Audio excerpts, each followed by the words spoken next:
Shield Burst is a new Titan aspect. It turns your barricades into a C4 and ignites everything in its path. I've been playing with this build non-stop since Monument of Triumph dropped, and today I'm going to show you the best setup so you can consistently set off those big boom barricades.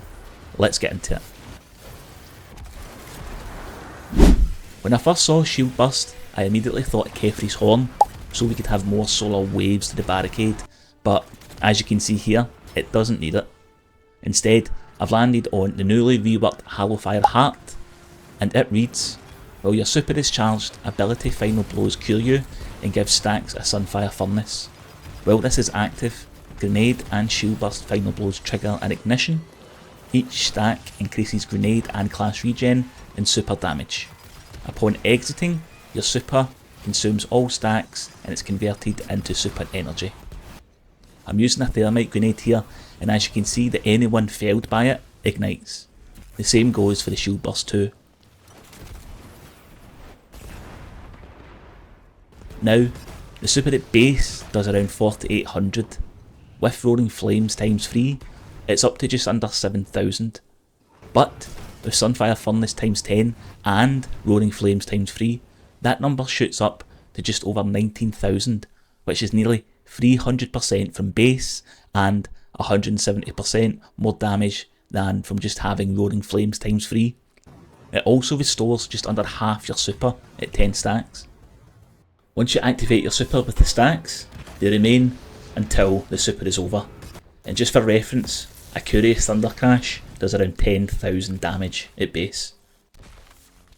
And if you want to get really crazy, just spin to win and see what happens. So you have the ignitions from your grenade and barricade, plus 170% increased super damage, all from Hallowfire Heart. It's a brilliant rework for a nearly forgotten exotic. But when I went to build this, I wanted to have my barricades up as much as possible, so I could spam this as much as I could, and that landed me on the build that I'm going to walk through now. So we are taking Burning Maul for our super, Towering Barricade because I think it's more potent than the Rally Barricade option. The Rally Barricade is good for ignitions, but it doesn't really have the ad clear potential that the Towering Barricade does. I'm also taking Throwing Hammer, and then for the grenade, it's up to you. If you want easy access to healing, choose a healing nade. If you want more ignitions, then choose your favourite. A thermite is top tier. For your aspects, we are taking Shield Burst and also Roaring Flames. Roaring Flames will scale all our ability damage to 200%, the more kills with abilities we get. For our fragments, we are picking Ember of Ashes to let us apply more Scorch stacks. Ember of Benevolence, so that when we buff anyone with Restoration, Cure or Radiant, our class, melee and grenades will charge faster. Ember of Torches, so that our hammer makes us radiant. Ember of Empyrean, so that any solar weapon or ability final blows will extend any solar buffs we have. And Ember of Singeing, so that our class ability will recharge faster when we scorch targets. For our artifact, we are going to go with the Queen's Coil Cleanser. We are going to take Fever and Chill. Rapid precision hits will make us radiant. Torch. While we're radiant, we deal increased weapon damage to any stasis and strand debuff targets. Revitalizing Blast. Stunning a champ causes it to ignite. Blast Radius. Rapid final blows with rockets grant armor charge. Kindling Trigger. Radiant causes solar weapons to apply Scorch to unscorched targets. Rays of Precision. While radiant, solar precision blows will cause combatants to ignite. And Argent Ordnance. Firing a rocket launcher consumes 1 stack of armor charge, granting increased damage and reload until we reload or store a gun. For our weapons, you will want any chill clip gun for our special, so we can activate Torch. I have Riptide with Overflow and Chill Clip. For our primary, we will want any solar weapon that has Heal Clip and Incandescent. This is so we can activate Ember of Benevolence with Heal Clip, and spread increased Scorch stacks with Ember of Ashes and Incandescent, which will activate Singeing to make our class ability recharge faster. And since it's solar, it will scorch targets, grant Radiant with precision hits, extend our Restoration and Radiant, and also ignite enemies while we are Radiant. And for our heavy, we want Truth, which has recently been reworked. If we land all 3 rockets on an enemy, it will grant ammo, like Triple Tap, and it boosts the next magazine with increased tracking, stability, fire rate, and cluster bombs. Pair this with Argent Audience to do more damage and blast radius to give us armour charge if we fire into a big enemy surrounded by adds.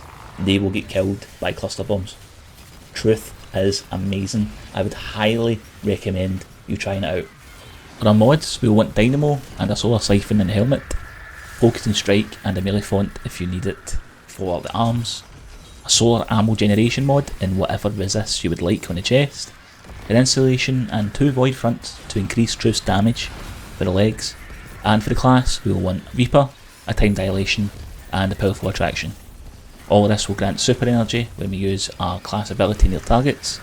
We will pick up any nearby orbs, more Truth damage and ammo, and more barricades when we use our hammer. For stats, now this is where it gets a bit tricky. The more class stat you have, the more damage this barricade does. At 200 class, it's a damage increase of 30%. So you're going to have to make a decision. What do you want? More damage from your barricades, or a bigger super? It's entirely your preference. If you want to use the barricade as often as possible, then you're going to want to hold on to your super for the most part. If you want more massive damage supers, then you'll have to come to terms with the fact that you will not be throwing down big boom barricades as often. It's your choice, but in terms of archetypes, you'll want Specialist for class and Paragon for super. Whatever direction you go, you'll need to also consider your grenade. If you want to use a healing nade, then don't take as much as a high grenade stat and focus on weapons, but vice versa if you want a damaging grenade.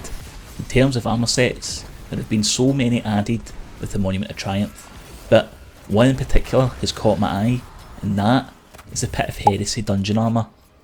For the 2-piece you'll get regenerative armour, and it reads, performing a finisher stores power. The next time your shields are broken, consume the power to immediately heal and start health regeneration. And the 4-piece will grant melee conduction. This states that when you have Radiant, Restoration or Cure, your melee hits release a burst that will scorch targets. Now, the 2-piece would be great in any build, but the 4-piece is really interesting to me. Since we have Ember Singeing, our melee will make our class ability recharge faster. That's great.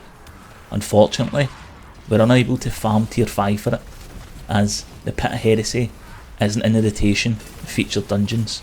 So for now, I've got 2-piece Very Potent, which grants damage resist when your health is regenerating, and 2-piece Smoke Jumper that gives us damage resist when we pick up an Orb of Power. We already have a lot of healing baked into the class, so you will be fine if you just go with like a damage resist set, but when Pit of Heresy becomes a featured dungeon, I will be sure farming that armour to get that 4-piece for the melee. This build would be great in any part of the game for doing the distortions or on the portal doing dungeons. It's great if you're fighting a boss, so if you're doing a dungeon boss encounter, or if you're doing Pantheon or a raid, then bump your super up, take the class down so that you've got easy access to that big damaging super I was talking about earlier. So in terms of boss damage, you're going to have Truth, and Truth isn't going anywhere. This is the last sandbox update, so Truth is here to stay in its current state, and it is really, really strong, especially with our artifact perks. Then you'll have your damage super, bump your super up to 200, and just spin to win, and you will do extremely high amounts of damage to any boss that you can hit.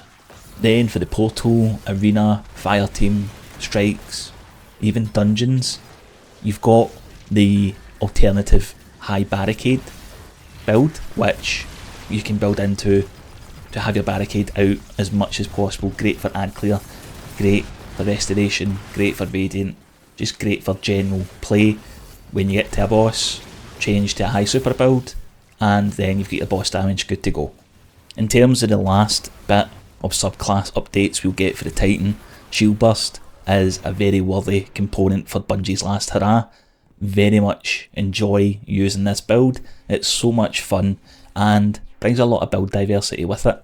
Hopefully I've shone a light on how good this ability actually is. If you have any questions, just leave them down in the comments, I'll be happy to answer. But that's it from me. If you enjoyed the video, please give it a like, it really helps me out. And if you enjoy what I do, I'll be doing Destiny for the next couple of months, so be sure to stick around and check out more Destiny 2 content. Thanks very much, I appreciate you watching, and I'll see you soon for more Destiny 2 videos. All the best, cheers.